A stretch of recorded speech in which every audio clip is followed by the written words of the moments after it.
Sir ये सब NCERT 6 to 12 complete करने के बाद what about the NCERTs, NCERT कहाँ है? 6 to 10 एनसीईआरटी अगर आप करते भी हो तो इसकी आपको मियरली रीडिंग करनी होगी। आप लोग क्या हो ना, आप लोग स्टार्टिंग में प्रिपरेशन शुरू कर रहे हो, आप लोग क्या होते हो, बाहुबली होते हो। जैसे हमारी धार्मिक ग्रंथ होती हैं वैसे ही आपकी एनसीईआरटीज यूपीएससी की जो है ना वो आपकी होली बुक्स हैं। हेलो नमस्कार दोस्तों, स्वागत है आप सभी लोगों का पीडब्ल्यू ओनली आईएएस प्रारंभ यूट्यूब चैनल पर। मेरा नाम है मोहम्मद आसिम और दोस्तों एक ऐसा टॉपिक, एक ऐसा डाउट जो आप लोग का हमेशा से बना रहा है, मैं हर एक क्लास के वीडियोस में देखता हूं, हर एक सेशन के वीडियोस में देखता हूं। आप लोग एक क्वेश्चन बार बार पूछते हैं, सर कौन सी एनसीईआरटीज हमें पढ़नी है, 6 to 12 पूरी पढ़नी है या फिर 11th और 12th की ही पढ़नी है।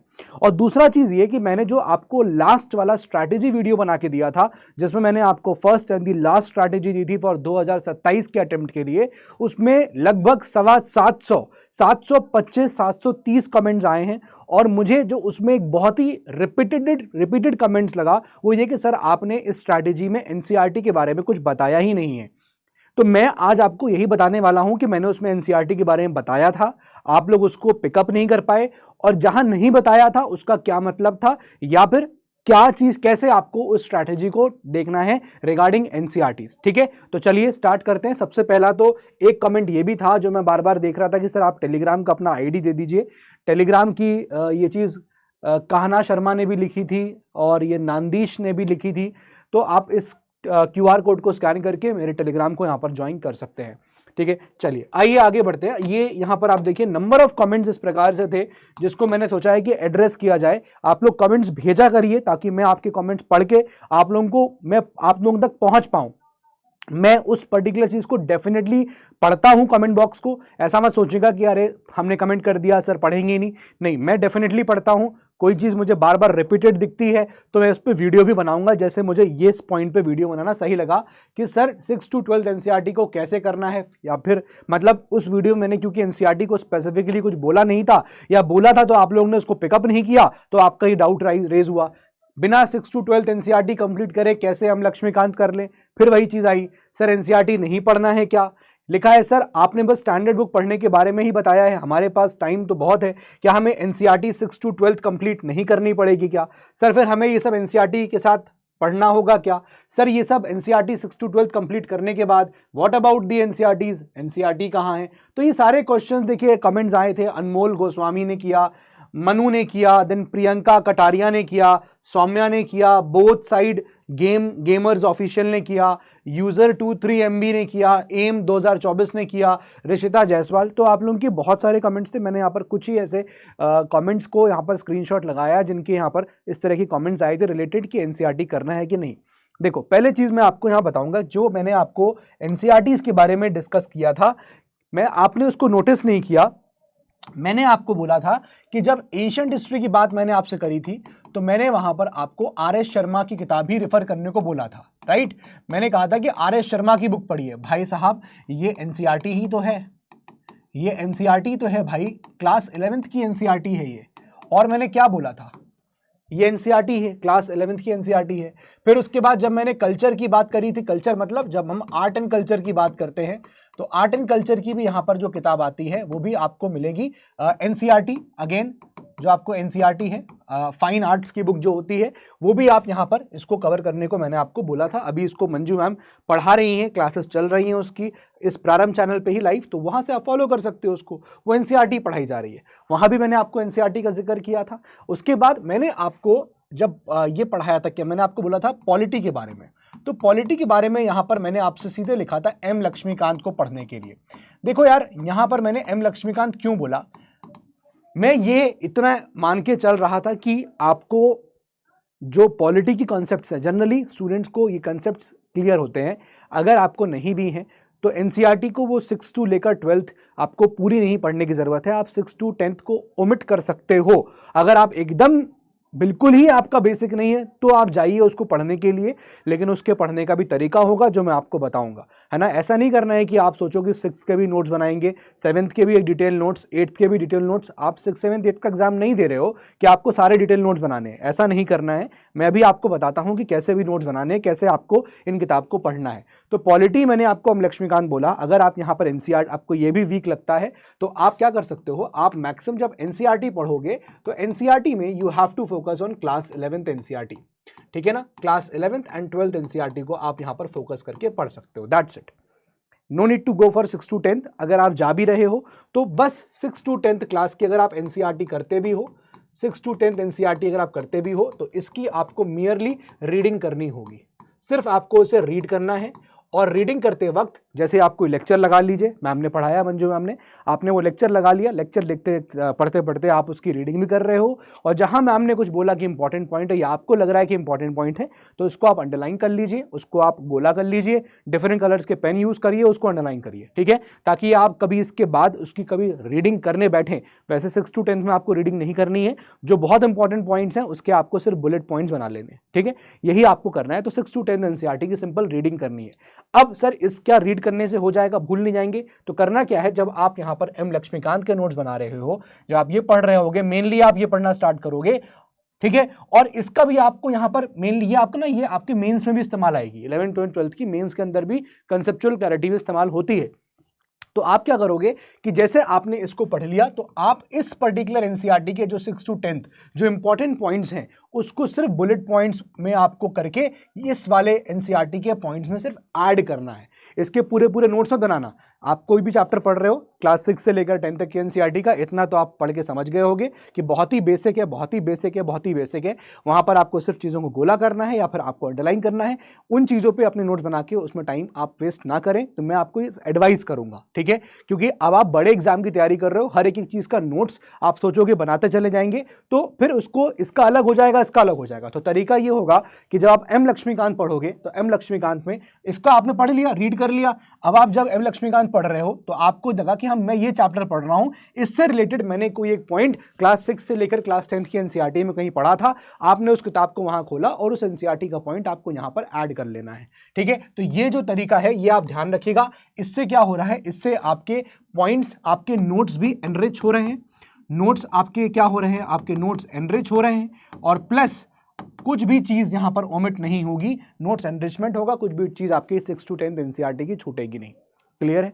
एक और बात यहां पर मैं आपको बोलना चाहूंगा, जब मैं एनसीईआरटी की बात कर रहा हूं, एनसीईआरटी का जो फर्स्ट रीडिंग करिए आप, स्पेशली क्लास 6 से क्लास 10th, बहुत टाइम मत लगाइए। अगर आप चैप्टर खोलेंगे, फॉर एग्जांपल मैं हिस्ट्री पढ़ाता हूं अगर, तो मैं अगर क्लास 6 एनसीईआरटी की बात करूंगा तो क्लास 6 की एनसीईआरटी चैप्टर नंबर 1 से लेकर चैप्टर नंबर 10 के बीच में, आई डोंट थिंक कि इस पूरी एनसीईआरटी को खत्म करने के लिए you need more than 3 days, क्योंकि बहुत ही छोटे चैप्टर्स हैं। आप खोल के देखिए, 3-4 पेजेस के चैप्टर हैं, आई थिंक 3-4 पेजेस। आप अगर 2 घंटा ही बैठ जाएंगे तो आप कुछ नहीं तो आप 3 पेजेस कम से कम निपटा सकते हो, बढ़िया आराम से पढ़ते हुए, अंडरलाइन करते हुए, कुछ बुलेट पॉइंट्स हैं तो वो नोट करते हुए, ठीक है। जैसे इस बार देखा भी गया कि प्रीलिम्स में कुछ पॉइंट्स बॉक्सेस से बन के आ गए कि यार ये करना है, ये करना है, ये वाला पॉइंट पूछ लिया गया, ठीक है। तो एनसीईआरटी को ऐसा नहीं कि ओमिट नहीं करना है, जैसे आपने कहा कि एनसीईआरटी नहीं करनी है, बिल्कुल करनी है। जहां पर बहुत रेलेवेंसी है, जहां पर वेरी इंपॉर्टेंट है, स्पेशली ज्योग्राफी एंड हिस्ट्री, ये 2 सब्जेक्ट्स की एनसीईआरटी आपके लिए बहुत इंपॉर्टेंट है, ठीक है ना, क्योंकि मेनली आपको यहां से क्वेश्चंस देखने को मिल सकते हैं, या फिर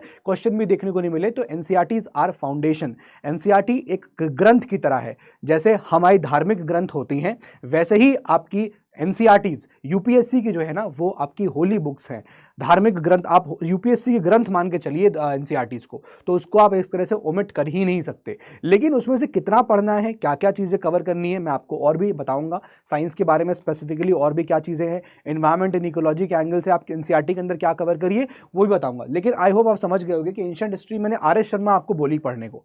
अब इसमें क्या कर सकते हो आप, या तो अगर आप पीडब्ल्यू के साथ एनरोल्ड हो तो हमारी पीडब्ल्यू की एनसीईआरटीज भी हैं, जो हमने क्या किया है, हम कई बार बताते हैं आपको कि क्लास 6 की एनसीईआरटी में एंशिएंट हिस्ट्री है, क्लास 11th की एनसीईआरटी में एंशिएंट हिस्ट्री है, तो हमने क्या किया है कि इसे वो उसको कंपाइल कर दिया है, तो एक ही जगह आ गई है। तो आपको उससे क्या मल्टीपल सोर्सेज पे नहीं जाना है कि 6 भी पढ़ रहे हैं फिर 12th भी पढ़ रहे हैं। लेकिन अगर आप वो पीडब्ल्यू एनसीईआरटी नहीं पढ़ रहे हो है ना, हो सकता है, ऐसा कोई जरूरी थोड़ी है वही पढ़ो आप, है ना, आपकी चॉइस के ऊपर है। आप अगर मान लीजिए पीडब्ल्यू से एनरोल नहीं भी हैं तो आप क्लास 6 की एनसीईआरटी को जस्ट गो थ्रू करिए, वहां जो आपको पॉइंटर्स मिलने हैं बस गोला कर लीजिए, अंडरलाइन कर लीजिए, use red pen, use black pen, use blue pen, अलग अलग पेन यूज करिए, ग्रीन पेन यूज करिए, जहां आपको पॉइंट इंपॉर्टेंट लगे वहां पर आप सिर्फ आर लिख दीजिए। आर मतलब हो गया रिमेंबर, कि ये पॉइंट आपको याद रखना है, ताकि आप कभी उसको दोबारा खोलो तो आपको लिखे हाँ अलग चमक जाए यार ये पॉइंट, और एक ही पेन से आप रखिए कि जब भी मुझे रिमेंबर लिखना होगा तो मैं रेड पेन का यूज करूंगा, क्योंकि रेड ना कभी भी खटकता है तीरे। अच्छा ये रेड है, ठीक है। तो यहां पर आई होप इतना पॉइंट समझ में आ गया कि मैंने जब आर एस शर्मा लिखा तो मैंने क्लास 6 की बात नहीं करी। क्यों? अब आप ये समझिए कि क्लास 11 की एनसीईआरटी में ऑलरेडी है, क्लास 6 की एनसीईआरटी आप यहां पर बेसिकली सिर्फ रीड कर लीजिए। क्लास 6 की एनसीईआरटी जब बात करूंगा तो इसको आप रीड करिए, मैंने पढ़ाया हुआ है, आप लेक्चर्स को सुनिए, आपको मैंने जहां कुछ इंपॉर्टेंट पॉइंट्स अगर बोले हैं तो वो आपको बस ऐड ऑन करने हैं। एनसीआर क्लास 6 एनसीईआरटी इसकी आपको रीडिंग करनी है, और रीडिंग करके जो भी पॉइंट्स आपको लग रहे हैं कि ये इंपॉर्टेंट हैं तो उन पॉइंट्स को क्लास 6 की एनसीईआरटी उन पॉइंट्स को 11th क्लास के एनसीईआरटी के नोट्स में आप ऐड कर लीजिए, ठीक है। तो इससे क्या होगा कि आपके नोट्स भी कंसाइज हो जाएंगे, एक जगह आ जाएंगे। क्लियर है? सिमिलरली दिस गोज जब हम बात करते हैं मेडिवल हिस्ट्री की, मैं मेडिवल हिस्ट्री अभी आपको पढ़ा ही रहा हूं, सतीश चंद्रा किताब जो है वो चल रही है, तो ये तो एक सबसे इंपॉर्टेंट एनसीईआरटी है ना। इन सतीश चंद्रा किताब को आप ओवरलुक तो आप स्किप तो कर ही नहीं सकते, तो जब आप ये कर रहे हैं तो करते रहिए। प्लस जो 7th क्लास की एनसीईआरटी है, ठीक है ना, 7th एनसीईआरटी क्लास की जो एनसीईआरटी है उसके जो नोट्स हैं वो आपको, जो पॉइंट्स है यहां पर जो हमने पढ़े थे उनको बस ऐड कर लीजिए, add in Satish Chandra NCERT, ठीक है ना, सतीश चंद्रा एनसीईआरटी में बस ऐड करना है। अब ये नहीं ये क्लास 7 की एनसीईआरटी के नोट्स अलग बना रहे हैं आप, पता चला आप 6 से लेकर 12 तक की एनसीईआरटी पढ़ने बैठे और हिस्ट्री के कुछ नहीं तो 1000 पन्ने के नोट्स बन गए, तो वो फ्यूटाइल एक्सरसाइज होगी। आपकी पूरी जो क्लास 7 की एनसीईआरटी है 10 चैप्टर्स हैं, वो 10 चैप्टर के नोट्स उसमें इतने कुछ फैक्ट्स नहीं मिलेंगे आपको, मतलब बहुत सारी चीजें रिपीटेड मिलेंगी, तो आपको ऐसे नोट्स बनाने हैं कि पूरी एनसीईआरटी के नोट्स 30 पन्ने में खत्म हो जाए। आपको 25, 20, 25, 30 पेज से ऊपर का नोट्स थे। आप क्या सोच रहे हो, आपको क्या लग रहा है भाई एक नोट एक चैप्टर है, अब उस चैप्टर में एनसीईआरटी का फॉर एग्जांपल क्लास 7 की एनसीईआरटी है मेडिवल हिस्ट्री की, अब एक चैप्टर मान लीजिए वहां पर 5 पेज 6 पेज 7 पेज का है, इतना ही बड़ा पेज है ना, इतनी बड़ी किताब है, 100 पेज की किताब है फॉर एग्जाम्पल। अब यार आपको क्या लग रहा है कि 10 पेजेस में कितना नोट्स बनेगा, क्योंकि आपको बहुत बेसिक पकड़ना है, आपको क्रक्स पकड़ना है, कुछ फैक्ट है तो वो लिख लेना है। अब ये आपको इस प्रकार से नोट्स बनाने हैं, एकेडमिक नोट्स नहीं बनाने हैं बेटा कि आप फैला फैला के नोट्स लिख रहे हो, आपको चीजें कंसाइज करनी है। अगर वो ये साइकोलॉजिकल गेम भी है आपका, आपको चीजें अगर आपको इतनी मोटी किताब दे देंगे तो आप वैसे ही उसको छोड़ दोगे, भैया हाथ जोड़ लिया नहीं होगा हमसे। लेकिन उतनी बड़ी मोटी किताब की अगर आपको पार्ट्स में किताब देंगे इतनी तो आप डेफिनेटली आपका एक साइकोलॉजिकल अप्रोच अलग हो जाएगी, यार चलो इट इज पॉसिबल राइट। तो पॉइंट समझिएगा, किसी भी सब्जेक्ट की एनसीईआरटी की बात करूंगा, स्पेसिफिकली अगर मैं पॉलिटी की बात करूंगा तो 6 to 10th की एनसीईआरटी आप रीड करिए, जो इंपॉर्टेंट पॉइंट्स हैं उसको बुलेट पॉइंट्स को नोट कर लीजिए, किसमें, जब आप 11th और 12th की एनसीईआरटी को कवर कर रहे हैं, ठीक है। लेकिन जब मैं बात करूंगा इकोनॉमी की तो यहां भी ध्यान रखिएगा। अच्छा एक बात और है, जब मैं यहां पर बात करूंगा किस चीज की, मॉडर्न हिस्ट्री की, तो मॉडर्न हिस्ट्री की बात जब हम कर रहे थे अगेन द सेम थिंग, यहां पर आपको बिपिन चंद्रा करनी है, लेकिन बिपिन चंद्रा से भी ज्यादा इंपॉर्टेंट, बिपिन चंद्रा की NCERT will be very helpful in mains, ये मेंस के लिए बहुत ज्यादा हेल्पफुल हो जाती है, आपको मेंस में बहुत ज्यादा हेल्प मिलेगी इसके लिए, ठीक है, इससे। और प्लस जो आपकी मॉडर्न स्पेक्ट्रम है, ठीक है, ये आपको स्पेक्ट्रम की किताब तो उसमें करनी ही करनी है। अब इसमें क्या होना है, इसमें होना यह है कि जब आप स्पेक्ट्रम के नोट्स बनाएंगे, स्पेक्ट्रम के नोट्स में आपको बिपिन चंद्रा के नोट्स को ऐड करना है। ये नहीं सही करिएगा कि बिपिन चंद्रा के नोट्स अलग एक नोट्स बन गए, फिर इसका जब टीचर ने स्पेक्ट्रम पढ़ाना शुरू करी तो स्पेक्ट्रम, भाई तरीका ये मत रखो। अभी जैसे मैं सतीश चंद्रा पढ़ा रहा हूं, एनसीईआरटी खोलो, एनसीईआरटी में जो भी लग रहा है उस एनसीईआरटी के पॉइंट्स को गोला कर लीजिए, उस एनसीईआरटी के पॉइंट को अंडरलाइन कर लीजिए, वहां पर जो भी इंपॉर्टेंट फैक्ट आ रहा है वहां आर कर लीजिए। या फिर जो तरीका ये होता है कि मैं मान लीजिए एक पैराग्राफ लिखा हुआ है एनसीईआरटी के अंदर and that topic is talking about, जैसे मैं आजकल आपको पढ़ा रहा हूं तुगलक डायनेस्टी, ठीक है, अब मैंने वहां पर यहाँ पर दिल्ली सल्तनत, अब दिल्ली सल्तनत का उस पर्टिकुलर पार्ट में इकोनॉमी के बारे में लिखा हुआ है, या फिर मान लीजिए उस पार्ट में एडमिनिस्ट्रेशन के बारे में लिखा हुआ है कि ये इनका एडमिनिस्ट्रेशन का सिस्टम था। अब आपको एक वर्ड में पहले तो क्लियर होना चाहिए कि दिल्ली सल्तनत का एडमिनिस्ट्रेशन कैसा था, यह आपका बेसिक कंसेप्चुअल क्लैरिटी होनी चाहिए। आपको हर एक एक लाइन नहीं लिखनी है, फिर वो ऑटोमेटिक उतना ही बड़ा हो जाएगा। तो आपके लिए इतना इंपॉर्टेंट है कि एक लाइन में दिल्ली सल्तनत का एडमिनिस्ट्रेशन सर ऐसा था, फिर उसके बाद जब मुगल्स आए और मुगलों के टाइम में एडमिनिस्ट्रेशन ऐसा था। तो ओवरऑल पीरियड जो आपका देखोगे, जो मेडिवल हिस्ट्री का निकला, what was the type of administration, वो आपको समझ में यहां पर आएगा। तो आपको होलिस्टिक अप्रोच रखनी है, ठीक है। और जहां पर आपको लगेगा ये पॉइंट इंपॉर्टेंट है, वहां पर आपको उसके बुलेट पॉइंट्स ऐसे करके क्रिएट करते रहने हैं, बुलेट पॉइंट्स आपको क्रिएट करते रहने हैं। आई यू गेटिंग दिस पॉइंट? ठीक है, मैं आपको पढ़ाता हूं फ्लो चार्ट्स के अंदर थ्रू लिख के। फ्लो चार्ट्स आप बना लीजिए क्लासेस के अंदर, इसको फॉलो करिए।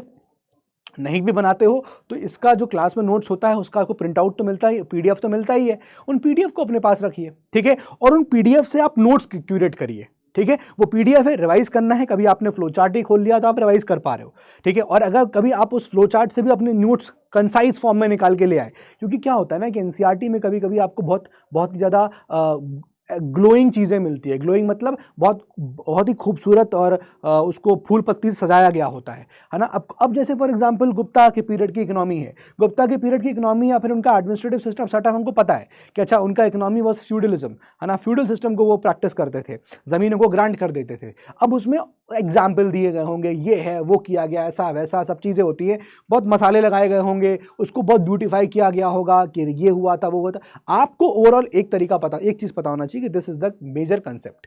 तो यहां पर आप कोई भी, जब बात करूंगा मैं पॉलिटी की, तो पॉलिटी में एम लक्ष्मीकांत को आप करिए और जो क्लास 6 to 10 एनसीईआरटी उसकी रीडिंग करिए। कोई भी अगर आपको लगता है कि पॉइंट इसमें इंपॉर्टेंट है, add it in class 11th and 12th NCERT. आप उस एनसीईआरटी के अंदर भी एक काम ये कर सकते हैं कि पेजेस के ऊपर एक व्हाइट पेज लगा लीजिए, उसको स्टेपल कर लीजिए और उस पर्टिकुलर टॉपिक से रिलेटेड कोई आपको लगता है ये पॉइंट इंपॉर्टेंट है, तो आप उस व्हाइट ब्लैंक पेज पे क्लास 6 से लेकर 10 तक में जो चैप्टर का जो सेम चैप्टर आया है क्लास 11 12 में, आप उसका वहां पर नोट्स बना लीजिए, वो पॉइंट्स को मेंशन कर लीजिए, ताकि आपको दोबारा वो चीज़ ना खोल के देखनी पड़े। मैं जब एम लक्ष्मीकांत पढ़ रहा था तो मैंने भी यही किया था कि क्या होता था, एक तो किताब रंग गई थी मल्टीपल कलर से, कभी रेड, कभी ग्रीन, कभी ब्लू, कभी ब्लैक, मल्टीपल कलर्स हो चुके थे।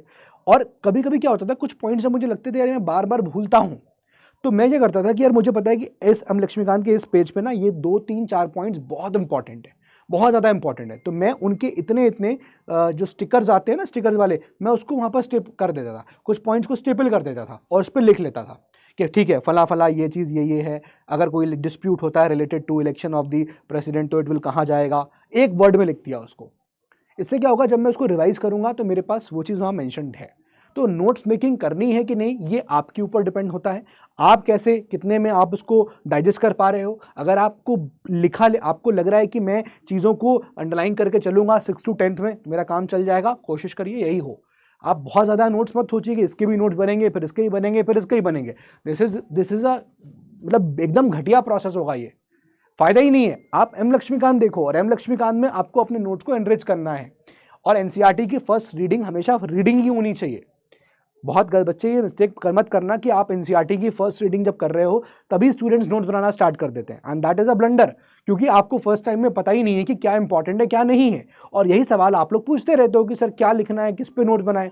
तो प्रॉब्लम भी तो यही है, प्रॉब्लम भी तो यही है कि आपको यही क्लियर नहीं है कि सर आएगा क्या एग्जाम में ना। तो पहले क्या होता है, तरीका ये होता है कि फर्स्ट रीडिंग करिए आप।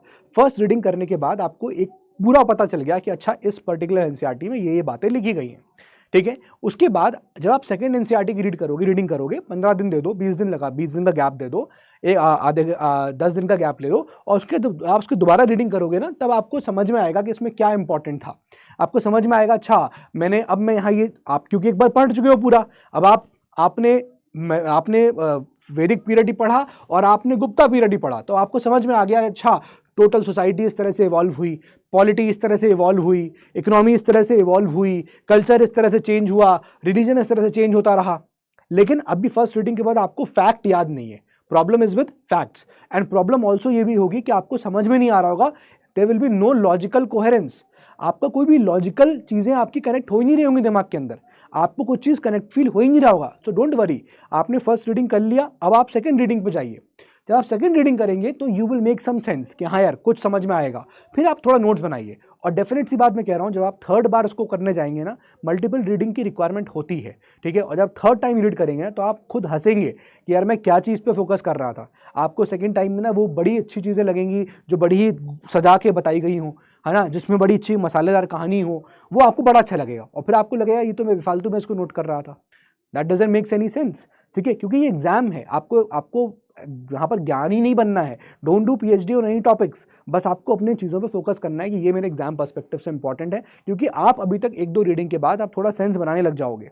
और एक बार आप एक सब्जेक्ट की एनसीईआरटी पर रिदम में आ गए ना, एक सब्जेक्ट की एनसीईआरटी, तो आप ये चीज़ें सारी एनसीईआरटी से फॉलो कर लोगे। मैं ये नहीं कह रहा हूँ कि आप 2-3 रीडिंग 4 रीडिंग करो ही करो। अगर कोई 2 रीडिंग में ही इसको डाइजेस्ट कर पाता है, समझ पा रहा है क्या इंपॉर्टेंट है क्या इंपॉर्टेंट नहीं है, तो वो 2 ही रीडिंग करे। लेकिन अगर कभी आपको लग रहा है कि नहीं 3rd reading will be beneficial, तो आप 3rd रीडिंग में करिए। और इसीलिए मैंने आपको जो स्ट्रैटेजी में टाइम दिया था 6 महीने, 5 महीने, 4 महीने, उसमें यही है कि आप अगर एक क्लास की एनसीईआरटी उठा रहे हो, उसमें 10 चैप्टर्स है, तो आपका टारगेट होना चाहिए मैं पढ़ने बैठ रहा हूँ, मैं रीडिंग करने बैठ रहा हूँ, मेरे पास फोकस तरीके से मेरा कमरा बंद होना चाहिए, मेरे पास मेरे सामने मेरा किताब होनी चाहिए, मेरे पास 2-3 पेन, कलर के पेन रखे होने चाहिए, और मेरा टेबल लैंप, वॉटेवर, आप जहाँ भी टेबल कुर्सी बैठ के पढ़ रहे हो, जैसे ही पढ़ रहे हो, टेबल कुर्सी नहीं भी आप जमीन पे बैठे पढ़ रहे हो, तो कैसे ही पढ़ रहे हो, आप उस वक्त फोकस की तरह से पढ़िए, फोकस होकर पढ़िए। एक चैप्टर आपको पूरा पढ़ना है, और इस तरह के नहीं बस आप फंस जाओ कि अरे क्या कह रहा है, अरे क्या कह रहा है, ये पैराग्राफ समझ में नहीं आया, आगे बढ़ो। एक बार पूरी रीडिंग लगाओ उसकी। ऑटोमेटिकली होता है ना कभी कभी कुछ चीज़ों की हमें मतलब समझ में नहीं आते हैं, लेकिन जब हम उसके आगे की लाइनें पढ़ते हैं तो हम पीछे की चीज़ों का मतलब सेंस निकाल पाते हैं कि अच्छा इसमें ये चीज़ें कुछ कही जा रही होंगी, राइट। तो आपको कुछ इस प्रकार से यहाँ पर एनसीईआरटी को फॉलो करना है। तो मैं आपको एक जो चीज़ें बता रहा था वो यही कि चाहे बात वो एंशिएंट हिस्ट्री की हो, आर्ट एंड कल्चर की हो, मेडिवल या मॉडर्न की हो, जो आपकी क्लासेस बिपिन चंद्रा तो हो गई, अब आपको पता है 8th क्लास की एनसीईआरटी भी है। 8 एनसीईआरटी को क्या करना है, 8 एनसीईआरटी के कुछ अगर पॉइंटर्स हैं मैंने पढ़ाए थे, उसको जब आप पढ़ोगे मॉडर्न स्पेक्ट्रम, ये आपकी जो आपकी स्पेक्ट्रम किताब है, उस स्पेक्ट्रम किताब में वो पॉइंट्स आपको ऐड करने हैं, ठीक है, उनको आप ऐड करिएगा उसमें कि ये पॉइंट्स थे जो हमने, ऐसा थोड़ी है कि यहाँ पूरा पढ़ लिया, ये पूरा पढ़ लिया, चलो अगर बना भी लिए नोट्स तो कोई बात नहीं, अगर आप ये मेहनत, आपके पास इतना समय है तो बिल्कुल करो, लेकिन अगर आप ये भी कर लोगे सीधे सीधे तो भी कोई दिक्कत नहीं है, ठीक है। तो the right strategy is this, that first you have to do the reading, आपको रीडिंग करनी है। अब रीडिंग के लिए या तो आपके पास पीडब्ल्यू एनसीईआरटी किताबें हों, जो आ रही हैं मार्केट में, बहुत सारी किताबें भरी हुई हैं, it is flooded with the books, it is flooded with the coaching institutes material, बहुत सारे मटेरियल भरे पड़े हैं, बहुत सारी किताबें भरी पड़ी हैं। सो इट इज़ बहुत इंपॉर्टेंट, वेरी इंपॉर्टेंट कि आपको, आपके पास लिमिटेड सोर्सेज ऑफ बुक्स होने चाहिए। ये बहुत ज़रूरी है कि आपके पास लिमिटेड किताबें होनी चाहिए, आपके पास लिमिटेड मटेरियल होना चाहिए। होता क्या है कि स्टूडेंट्स जाते हैं मार्केट के अंदर और पॉलिटी की पता चला उसका मटेरियल भी अच्छा लग रहा है, उसका मटेरियल भी अच्छा लगा है, भाई मटेरियल सारे एक जैसे होंगे, आपको अपने मटेरियल को, अपने सोर्सेज को कंसाइज रखना है, एक करना है, एक जगह लाना है, क्योंकि जब आपका एग्जाम आएगा मेंस का, प्रीलिम्स का, तो आप सारे सोर्सेज नहीं पढ़ पाओगे। और इतने सोर्सेज पढ़ ही क्यों रहे हो यार, जब सब जगह एक ही चीज़ लिखी हुई है क्या, अरे अच्छा कुछ एक चीज़ आपको अलग मिल भी गई तो इतना याद रहेगा। तो फोकस 50% तक आप टॉप भी कर सकते हो, 55% you will topping the exam, है ना, लमसम अराउंड इट। तो यार समझ सकते हो ना, आपको ऑलरेडी 40-45% में आप खेल जाओगे, तो आप क्यों इतना सोच रहे हो कि मुझे 100% पता हो। फ्यूटाइल एफर्ट्स इसीलिए होता है ना, कंपटीशन में ऐसे लोग फेल कर जाते हैं जनरली, जो एकदम अपने आप ऐसे एस्पिरेंट बन रहे हो जिसको सब कुछ पता होना चाहिए। आप ज्ञानी, आप अपने आप को, you are more towards academic then, आप ज़्यादा एकेडमिशियन अच्छे हो, आप कॉम्पिटिटिव एग्जाम्स को इतना अच्छा नहीं टैकल कर रहे हो, इसका मतलब ये होता है, मतलब this is very bitter truth. अगर आप बहुत सब सोचोगे सब चीज़ें मुझे पता होनी चाहिए, हर आंसर मुझे आता हो, क्यों। जब यूपीएससी का रिजल्ट आता है उसमें 50% के आसपास तक, 55% के आसपास तक आप क्लिक कर जाते हो, आपका सिलेक्शन हो जाता है, एक अच्छी रैंक आ जाती है, तो आप क्यों सोचते हो 100% के लिए। अब आप सोच रहे हो सर ऐसी थोड़ी होता है, जब 100% सोचेंगे तब जाके 50% फॉल डाउन करेंगे। मैं एक बात आपसे यही बोलता हूं कि कुछ पोर्शंस हमेशा ऐसे होते हैं यूपीएससी में जो हमेशा लोगों के आउट ऑफ रीच ही रहने वाले हैं। यूपीएससी पेपर ही ऐसा बनाता है, तभी तो उसका स्टैंडर्ड ऐसा मेंटेन रहता है। और जिन एरियाज से क्वेश्चंस आते रहते हैं बार बार, आपको उन एरियाज पे डेफिनेट फोकस करना है और उसको स्ट्रांग बनाना है अपना एरिया। पहले उन चीज़ों पे खेलो जहां से सवाल आते ही रहते हैं, उन चीज़ों को एकदम स्ट्रांग कर लो, then you get the opportunity, फिर आप आगे की तरफ बढ़िए। क्योंकि ये कंपटीशन है, आपके साथ वाला आपका कॉम्पिटिटर कैसे कर रहा है वो भी उतना मैटर कर रहा है। अब आप सोचो अगर आप नहीं कर पा रहे हो तो एक चीज़ उसके लिए भी टफ होगी, ऐसा नहीं है। तो जितना कर रहे हो वो बहुत सॉलिड है, टाइम पे रिवीजन करना ये एक इंपॉर्टेंट की है इस एग्जाम को इस एग्जाम में सक्सेस पाने के लिए, ठीक है। बहुत इंपॉर्टेंट पार्ट है कि आप ये जो एग्जाम दे रहे हो, आप हर 2 महीने 1.5 महीने 3 महीने के अंदर आप रिवाइज करते रहिए जो भी आप प्रीवियस पढ़ रहे हैं, that is very important. Coming back to this thing, तो पहली चीज में आपको रीडिंग करनी है। रीडिंग में आपको क्या करना है, यू हैव टू इनसर्किल, आपको चीजों को इनसर्किल करना है, आपको चीजों को अंडरलाइन करना है, ये एक इंपॉर्टेंट है। और इसमें आपको जब रीडिंग कर रहे हो तो आपको डिफरेंट कलर्स के यहां पर पेन का इस्तेमाल करना है। क्लियर है? तो जो क्वेश्चन आपके दिमाग में बैठ रहा था कि सर पूरा करना है कि नहीं, देखो किन सब्जेक्ट्स में पूरा करना है। हिस्ट्री में आपको 6 से लेकर 12th पूरी पढ़नी पड़ेगी, क्योंकि 6th आपकी पढ़नी पड़ेगी। 6th की रीडिंग करिए और 11th आर एस शर्मा का नोट्स आप क्रिएट कर सकते हैं, ठीक है ना, क्योंकि आर एस शर्मा के बाद और कोई इंपॉर्टेंट किताब एज सच अभी आप एंशिएंट हिस्ट्री के हिसाब से आप मत जाइए, या फिलहाल के लिए भी आगे मत देखिए। तो आप आर एस शर्मा के नोट्स को बेस बना के आप उसमें क्लास 6 के बेस को ऐड करिए। सिमिलरली बिपिन चंद्रा के लिए मैं ही बोलूंगा 7th क्लास के एनसीईआरटी के नोट्स को ऐड करिए। सिमिलरली मैं आपको जब मॉडर्न हिस्ट्री की बात करूंगा तो मॉडर्न स्पेक्ट्रम में आप क्लास 8th क्लास 12th की बिपिन चंद्रा को ऐड करिए। कल्चर के लिए ये किताब अभी बहुत इंपॉर्टेंट है, आप इस किताब पे आप फोकस करिए। पॉलिटी में 6 to 10th आप रीड करिए, 11th और 12th को आप नोट्स, आप 11th और 12th के आप नोट्स क्रिएट कर सकते हैं। Add it in M Laxmikanth, ठीक है ना, और इसको रीड करिए, घबराइए नहीं, जल्दी जल्दी पढ़ना है आपको, ज्यादा चीजें पढ़नी है। और एक बार जब रिदम में आ जाओगे ना तो आप समझ जाओगे कि अच्छा ये चीजें हैं। तो हिस्ट्री हो गया, पॉलिटी हो गया, ज्योग्राफी में सारी एनसीईआरटी 6 to लेकर 12th सारी इंपॉर्टेंट है, आप कुछ नहीं छोड़ सकते, ठीक है ना। और जब मैं आपको 4 महीने वहां दे रहा हूं तो वहां बेसिक आइडिया यही है। अब जैसे क्लास 9th और क्लास 10th की मैं आपको एनसीईआरटी की बात करूंगा तो 8 चैप्टर हैं। अब बताओ मुझे, क्लास 9th आप आईएएस बनने की तैयारी करोगे और क्लास 9th के 8 चैप्टर पढ़ने में आप कितना दिन लगाओगे? ये 2 एनसीईआरटी 9th और 10th की, it should not take more than 15 days, इससे ऊपर नहीं लगना चाहिए, क्योंकि चैप्टर ही वहां पर आप देखोगे तो 5 पेज का है, 4 पेज का है। अरे भाई 5 पेज पढ़ने में आपको कितना टाइम लगेगा? 5 पेज पढ़ने, एक पेज अगर आप 5 मिनट में पढ़ लोगे तो 25 मिनट में चैप्टर रीड कर लोगे। लेकिन फोकस चाहिए इसके लिए। लोग भटकते हैं, 2 लाइन पढ़ ली, फिर उसको ख्याल आता है रजिस्टर लाना है, उसमें नोट्स बनाना है। मतलब आप जैसे ही किताब कॉपी आप पढ़ने बैठोगे आपको दुनिया के सारे काम याद आने लगते हैं। ये मेरा मतलब बिटर एक्सपीरियंस है स्टूडेंट्स के साथ, होता भी था हमारे साथ भी, ये होता है। जैसे ही आप किताब कॉपी, आज मैं सारा सेट कर लिया, किताब अरेंज कर ली मैंने, सारी शेल्फ में लगा ली, सारी मैंने नोट्स कॉपी रख ली, ये सब अरेंज है, बहुत बढ़िया लग रहा है कमरा मेरा, मैप वैप भी चिपका लिया, पढ़ने का पूरा एनवायरनमेंट, लेकिन पढ़ाई नहीं हो रही है। प्लानिंग में आप एकदम इतना व्यस्त हो जाते हो, लगता है प्लानिंग कमीशन के अध्यक्ष बन के मानोगे। अरे भाई उसको एग्जीक्यूशन करो। भारत सरकार भी यही कर रही है, आप भी यही कर रहे हो, क्या फायदा? भारत सरकारों ने यही किया है, भारत सरकारों ने यही किया है। Planning planning planning and planning, इतनी प्लानिंग करनी पड़ेगी। भारत सरकार ने भी प्लानिंग कमीशन खत्म कर दिया है, तुम तो खत्म कर दो। इतनी प्लानिंग मत करो कि उसको एग्जीक्यूशन करने का टाइम जब आएगा, अब थक गए हैं, अब चलो सोते हैं, सुबह उठ के एकदम 5 बजे से लग जाएंगे। ये सब नहीं होना चाहिए। फोकस कर रहे हो, जो पढ़ने बैठ रहे हो, एक चैप्टर पढ़ना है, गोल लो, एक चैप्टर पढ़ रहे, not more than 30 minutes, 30 minute. आप देखो कितने पेज का चैप्टर है, 30 मिनट से ऊपर नहीं लगना चाहिए। चैप्टर पढ़ा, लाल pen, blue pen, green pen, red pen सब आपके पास है, आपको लगा ये पॉइंट, उसको सर्कल कर लो, बॉक्स में कर लो, आर लिख दो। आपको 25 मिनट 30 मिनट के बाद चैप्टर खत्म होगा तो आपको समझ में आ जाएगा इस चैप्टर में क्या क्या लिखा है। आप उसको अगले आधे घंटे में पलटोगे भी ना तो आपको समझ में आ जाएगा इसमें क्या क्या चीजें मुझे नोट करनी है। And I am damn sure जब आप उस चीज से निकल के आओगे तो आपको उस पूरे चैप्टर में से 10-15 पॉइंट से ऊपर चीजें नहीं मिलने वाली। आपके आधे पेज, एक पेज से ऊपर के नोट्स नहीं बनेंगे। वो 5 पेज का 6 पेज का चैप्टर है, आप उसे एक पेज में क्रक्स कर दोगे। यानी कि आप सोचो कि इस तरह से 8 पेज के अंदर, 6 पेज 7 पेज के अंदर आप पूरी एनसीईआरटी कवर कर सकते हो, 9th क्लास की, 10th क्लास की। इस तरह से काम चलता है। आप मेरी बात को समझ रहे हो?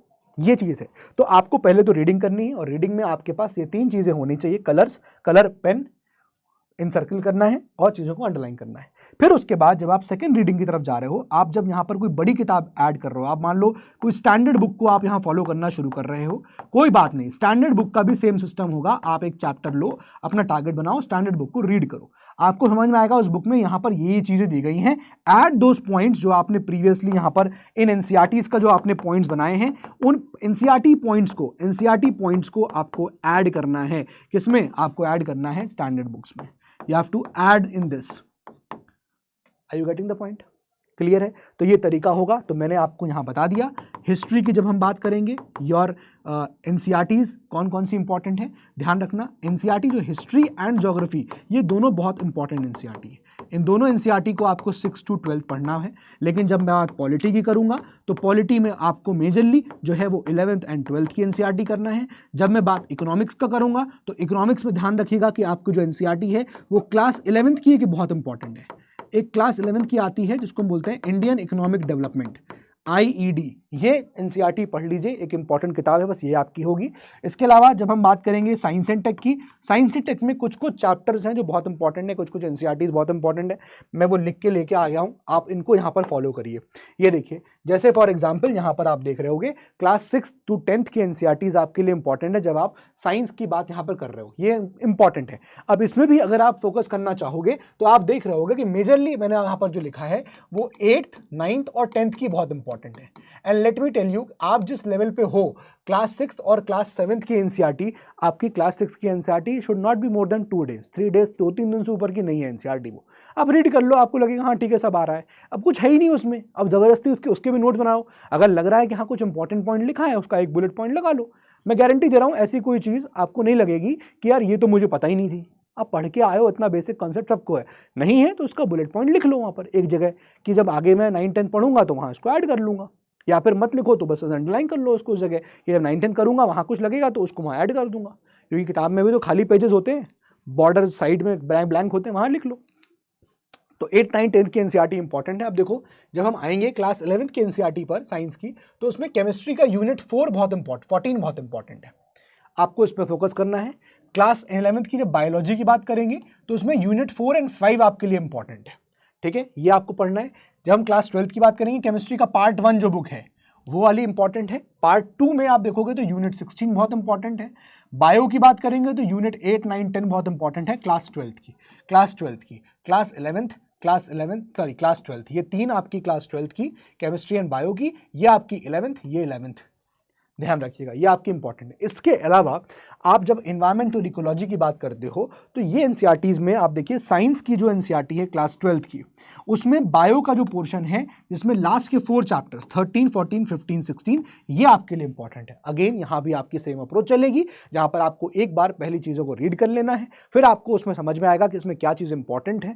आप ऑटोमेटिकली जो फर्स्ट रीडिंग में आपने चीज़ें गोली लगाई होंगी, आपने उसको रेड मार्क किया होगा, आपने इस पर R लिखा होगा, आप उन पॉइंट्स को दोबारा देख रहे होगे और फिर आपको समझ में आ जाएगा कि मुझे ये पॉइंट लिखना है या नहीं लिखना है।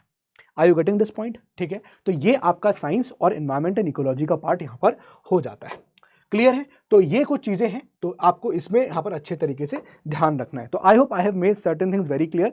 कोर 5 यहाँ पर एनसीईआरटीज जो होती हैं वो आप समझ गए होंगे। जो आपको पता है, हिस्ट्री हो गई, ठीक है, फिर उसके बाद आप देखोगे तो हिस्ट्री के साथ आपकी क्या हो गई, हिस्ट्री के साथ आपकी हो गई पॉलिटी, फिर आपकी जैसे फॉर एग्जाम्पल हम बात करेंगे तो इकोनॉमिक्स हो गई, फिर उसके बाद आपकी ज्योग्राफी हो गई, ठीक है, और फिर उसके बाद आपकी यहाँ पर साइंस एंड टेक हो गई, ठीक है। पहले आप इतना कर लो, क्योंकि ऐसे तो सोसाइटी भी होती है ना, एथिक्स के लिए भी आप साइकोलॉजी के एनसीईआरटीज पढ़ सकते हो, वो सब भी कर सकते हो, सोशियोलॉजी के एनसीईआरटी, लेकिन अभी 5 कोर एनसीईआरटीज से फोकस करिए, क्योंकि ये 5 कोर एनसीईआरटीज क्या होता है कि यूपीएससी की जो प्रिपरेशन है ना वो फेजेस में होती है। First phase is that you prepare your NCERTs. बिना एनसीईआरटी प्रिपेयर किए आपको ये करना ही, आपको गो थ्रू करना है, एटलीस्ट रीड करना है एनसीईआरटीज। अब देखो, तुम लोग क्या हो ना, आप लोग आते हो अपने सीनियर्स के बातों में। मैंने अभी गया था, मैं राजेंद्र नगर गया था, ओल्ड राजेंद्र नगर, वहाँ पर एक मेरा सेशन था, है ना, अभी उसका वीडियो भी आपको देखने को मिल जाएगा। तो वहाँ पर मैंने ये सब चीज़ शूट किया। अब मैं वहाँ देखता हूँ जूस की दुकान है, हम भी वहाँ पर रहते थे पहले, मैं भी वहीं रहता था। तो सीनियर्स कभी बात कर रहे होंगे, मैंगो शेक पी रहे होंगे, और एक बोल देगा अरे एनसीईआरटी बेकार है। वो एनसीईआरटी बेकार इसलिए बोल रहा है वो सीनियर, आप ये नहीं समझते हो, उसने एनसीईआरटी बेकार कब बोला, जब उसने एनसीईआरटी पढ़ लिया, वो स्पेक्ट्रम पढ़ रहा है, अब वो एम लक्ष्मीकांत पढ़ रहा है, तो उसने सोचा कि यार मैं तो ये किताब पढ़ रहा हूँ, अब उसको एनसीईआरटी वेस्ट लग रही है। क्यों? क्योंकि यार वो ऑलरेडी उस चीज़ को कवर कर चुका है, इसलिए। बट वो आपको ये नहीं बताता कि यार उसने पढ़ी जरूर थी, हाँ, बिना उस फाउंडेशन के आप आगे चीज़ें नहीं समझ सकते, ठीक है। तो एक तो ये मिथ अपने दिमाग से खत्म कर दो कि एनसीईआरटीज बेकार है, ये नहीं है बिल्कुल भी। आपसे हिंदुस्तान में कोई भी कहे, इस बात को मत मानिएगा, पहला चीज, नंबर 1। दूसरी बात ये कि आप लोग क्या है ना कि इस चीज में आ जाते हो अपने दोस्ती यारी में, और आप लोग क्या है ना, आप लोग स्टार्टिंग में प्रिपरेशन शुरू कर रहे हो, आप लोग क्या होते हो, बाहुबली होते हो, आप लोग बाहुबली हो। मतलब ये चीज ऐसी है ना जो मैंने बहुत नोटिस करी है, आप लोग बाहुबली हो।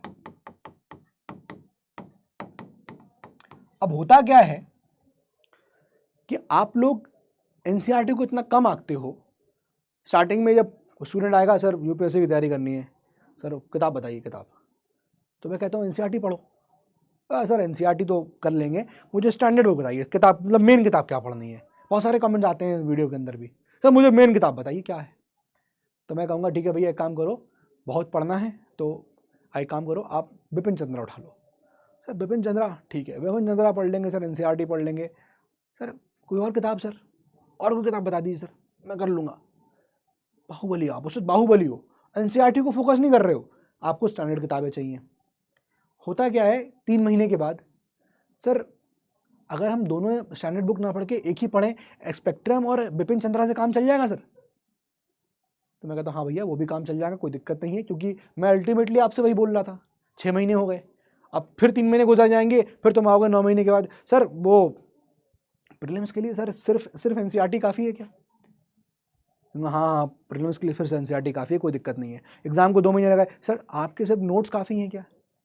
भाई आप इन क्वेश्चन से समझो that you waste lot of time in introspecting. आप सोचने में बहुत समय निकाल देते हो, आप पढ़ने में कम, आप सोचने में समय ज़्यादा निकालते हो। तो आप क्या हो ना, बाहुबली हो, आपको लगता है सब एकदम सब कर डालेंगे, फट डालेंगे, पूरा चिर्रा बत्ती कर देंगे, एनसीईआरटी पढ़ के फेंक देंगे, मुंह पे मार देंगे यूपीएससी के। भाई होता अल्टीमेटली ये है कि आप लोगों की बलि निकल जाती है और उसे बहु बहु बचता है आपका। तो ये सब मत करो, ठीक है। जोश है, जोश को, अपनी एनर्जी को सही तरह से थोड़ा सा कंट्रोल रखो, अपने इमोशंस को। First phase is that you go for NCERT. First phase में एनसीईआरटी की आप रीडिंग करिए, रीडिंग करके फिर उसके बाद जो उसके बुलेट पॉइंट्स हैं, उन बुलेट पॉइंट्स पे आपको काम करना है, ठीक है। बुलेट पॉइंट्स आप पे काम करिए। Once your bullet points are done, once your NCERT is done, देखो एक बार में भी हो सकता है, 2 बार में भी हो सकता है, 3 बार में भी हो सकता है, किसी के 4 रीडिंग भी लगते हैं। लेकिन कोई अगर 2 रीडिंग, 3 रीडिंग, 4 रीडिंग कर रहा है तो स्पीड से पढ़ो। ये नहीं कि आज एक चैप्टर पढ़ लिया, सिर्फ रीडिंग को मत मानो। ऐसे में आपको एक बार में कम से कम 3-3 चैप्टर पढ़ने हैं। इसके लिए फोकस चाहिए, इसके लिए आपको सही तरीके से आपको अपने आप को कंट्रोल करना है कि मुझे ना इतना करना है। Your productivity should be good. ऐसा नहीं कि आपने 1 घंटा पढ़ा तो 2 पन्ने पढ़े, और 1 घंटा पढ़ा तो आपके कम से कम 2 चैप्टर कंप्लीट हो जा रहे हो। बड़ा चैप्टर है तो एटलीस्ट 1 चैप्टर आप कंप्लीट कर पा रहे हो। तो आपकी प्रोडक्टिविटी इज वेरी इंपॉर्टेंट, है ना। जो भी करो इतना करो कि प्रोडक्टिव हो, ऐसा ना हो कि वेस्ट चला जाए। फिर उसके बाद आपको अपनी स्टैंडर्ड बुक्स के ऊपर आना है। Then you have to follow your standard books. I hope ये बात आपको यहाँ पर अच्छे तरीके से समझ में आ रही होगी। क्लियर है, यहां बात समझ में आ गई, ठीक है। अब इंपॉर्टेंट यहां पर क्या चीज है कि once your standard books are over, फिर उसके बाद आप चीजों को रिवाइज एंड एक्सेट्रा यहां पर चीजें कर सकते हो। क्लियर है। तो एनसीईआरटी के ऊपर फिलहाल इतना ही जो मैं आपको बताना चाह रहा था, जो आपके डाउट्स थे, जो आपके कंफ्यूजन्स थे, वो होपफुली यहाँ पर आपको क्लियर हो रहे होंगे कि जब मैं एनसीईआरटी कौन सी पढ़नी है। सर एनसीईआरटी मैंने आपको क्लियर कर दिया कि जब हिस्ट्री की बात कर रहे हैं तो हिस्ट्री में आपको 6 to 12 पूरी पढ़नी है, 6 to 12 पूरी पढ़नी है। जब मैं पॉलिटी की बात कर रहा हूँ तो पॉलिटी में मैं कहूँगा आपसे कि 11th एंड 12th आपको यहाँ पर बेसिकली कवर करनी है। 6th वाली एनसीईआरटीज जो है 6 to 10th की आप मेनली रीडिंग कर लीजिए, तो यहाँ पर काम आपका चल जाएगा, ठीक है। और जो भी बुलेट पॉइंट्स आए उन बुलेट पॉइंट्स को आपको ऐड यहाँ पर करना है। क्लियर है। उसके बाद पॉलिटी के बाद जब मैं ज्योग्राफी की बात करूंगा तो ज्योग्राफी में आपको पूरी एनसीईआरटी पढ़नी है 6 से लेकर 12 तक। आपका जो मैंने टाइम टेबल दिया है 3 ईयर, उसमें ये इंक्लूड है। मैं वहां मान के चल रहा हूं कि आपको ये पूरा पढ़ना है। अगेन क्लास 6 से लेकर क्लास 10th की ज्योग्राफी की एनसीईआरटी छोटी है, उसको आपको जल्दी पढ़ना है। क्लास 11th की एनसीईआरटी बहुत इंपॉर्टेंट है, सबसे क्रूशियल एनसीईआरटी इस क्लास 11th, जहां पर आपके प्रीलिम्स और मेंस दोनों से क्वेश्चन बनते हुए देखे गए हैं, ठीक है ना। तो ये एनसीईआरटी आपकी काफी ज्यादा इंपॉर्टेंट हो जाती है। उसके बाद जब हम बात करेंगे यहाँ पर इकोनॉमिक्स की, तो इकोनॉमिक्स में आप क्लास 11th की एनसीईआरटी में फोकस करिए। This is the most important NCERT जिसको आपको पढ़ना है। क्लास 9th और क्लास 10th की एनसीईआरटी में 4-4 चैप्टर हैं, वो भी 3-3, 4-4 पन्ने के। Don't waste too much time. आप क्लास 9th की एनसीईआरटी एक दिन में पढ़ सकते हैं, क्लास 10th की एनसीईआरटी एक दिन में पढ़ सकते हैं। ये मैं इतना आपकी प्रोडक्टिविटी चाहता हूँ। चलो एक दिन भी नहीं तो एटलीस्ट 2 से 3 दिन, मतलब आप एक हफ्ते में दोनों एनसीईआरटीज खत्म कर दीजिए। फिर उसके बाद आप इस वाली एनसीईआरटी पे आ जाइए। सिमिलरली जब मैं साइंस की बात करूंगा तो मैंने आपको ऑलरेडी टॉपिक्स बता दिए साइंस के अंदर कि आपको कौन कौन से साइंस के टॉपिक्स जो है वो यहाँ पर आपको पढ़ने हैं, ठीक है ना। तो वो चीज़ आप यहाँ पर ऐड कर लीजिएगा। This is the entire thing जो आपको याद रखना है। एंड ऑलवेज रिमेंबर यहाँ पर कुछ पॉइंट्स कि भाई यूपीएससी का जो सिलेबस है वो बहुत ही वेल डिफाइंड सिलेबस है। घबराइए नहीं कि क्या आएगा क्या नहीं आएगा, और इसलिए नेसेसरी है कि आप बहुत ही लिमिटेड नंबर ऑफ सोर्सेज को अपने पढ़ाई करते वक्त चूज करें, ठीक है। किसी और के बहकावे में आपको नहीं आना है। जो मैं आपको गाइड कर रहा हूँ प्लीज उसे मान के चलिएगा। मार्केट में बहुत सारी बुक्स का फ्लड है, कोचिंग इंस्टीट्यूट्स सब तरह के मिलेंगे, तो आपको अपने सोर्सेज को अपने आप को सिलेक्टिव बुक्स पे यहाँ पर रोकना है ताकि आप हर तरह के सोर्सेज यहाँ पर ना पढ़ रहे हो। And importantly don't do PhD on any topic. ये नहीं कि आप किसी एक टॉपिक पे फंस गए और आप बहुत सारा उस पर नॉलेज लेना चाहते हो, आप ज्ञानी बनना चाहते हो, ऐसा मत करो। किसी एक पॉइंट पर अगर आप मान लो ऐसा लगता है कि मैं फंस गया हूँ, मुझे नहीं आ रहा है, तो आप उतना पोर्शन छोड़ के आगे बढ़ जाइए। और हो सकता हो कि आगे वाली चीज़ें आप पढ़ोगे तो आपको पीछे वाली चीज़ों का रेलेवेंस समझ में आ जाए। नहीं भी आया तो उसके बाद आपके पास मेंटर्स हैं, आपके पास टीचर्स हैं, आपके पास YouTube है, आपके पास Google है, आप हर तरह से अपने डाउट को क्लियर कर सकते हैं, ठीक है। So I hope this gives you the answer. Entire thing आपको यहाँ पर क्लियर हो गई होगी। यही चीज़ मैं आपसे यहाँ पर बताने आया था। उम्मीद है आपको समझ में आ गया होगा। कोई भी अगर डाउट हो कमेंट बॉक्स से मेंशन करिएगा, मैं कमेंट बॉक्स जरूर पढ़ूंगा और आपके उन डाउट्स को रिवर्ट करूंगा थ्रू अ वीडियो या फिर by commenting myself on the video, ठीक है। So that's all for today from my side. और साथ में एक चीज़ और है कि टेलीग्राम चैनल का लिंक मैंने आपको ऑलरेडी दे दिया है, तो वो भी आप ज्वाइन कर सकते हैं। तो जय हिंद, जय भारत।